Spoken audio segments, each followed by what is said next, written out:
Hello and welcome to Bread of Life. Our speaker for this week is Pastor Oral Blackstock of Hartford. Hello. Thank you for joining me, Oral Blackstock of First Church of God, Hartford, here with you. The final year of a high schooler can be packed with meetings, appointments, shopping, and planning. First, there is ensuring that all academic requirements have or are being fulfilled, keeping up attendance, preparing for prom, meeting the final obligations of service clubs or organizations, keeping up with senior trips and celebrations, and preparing for graduation. This year is the second time for the second of our two children, and what an experience this is. The final event of his high school education was graduation. The stadium was buzzing with people and families of every shape, size, and color. Then at the given time, they appeared like clockwork in their colorful gowns, briskly entering the stadium, nervous but excited.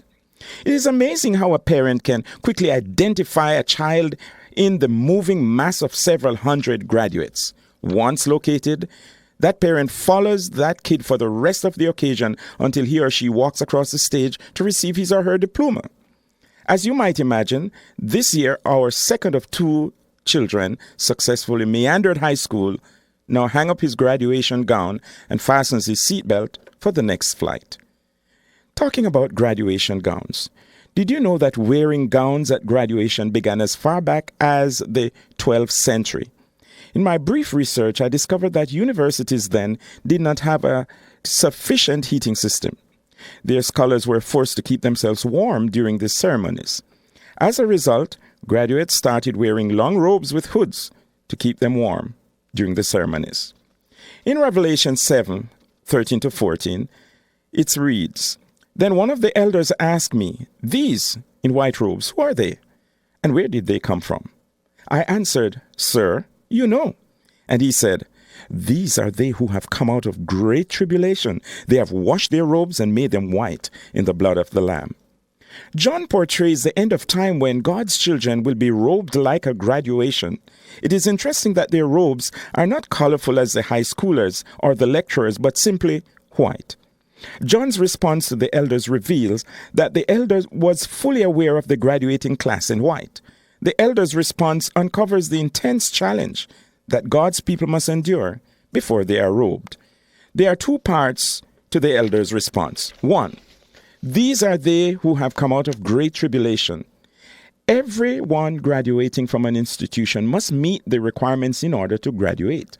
The elder pointed out to John that those who are robed in white have gone through great tribulation, intense trial, tough hardships.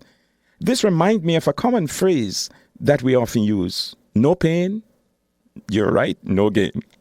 Secondly, the elder pointed out to John that they have washed their robes and made them white in the blood of the Lamb.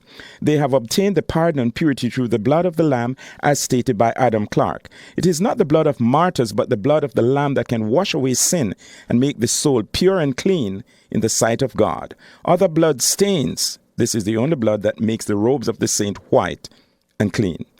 Today, God's children are being exposed to difficulties that have not been since the beginning of time. As Matthew described it in chapter 24:21, "For then there will be great distress, unequal from the beginning of the world until now, and never to be equaled again." Are you going through a time of great trial today?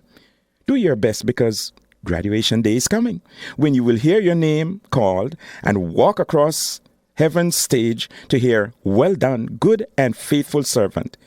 Keep meeting the requirements for your graduation. Until tomorrow at the same time, with lessons from Life's Classroom, this is Oral Blackstock for Bread of Life.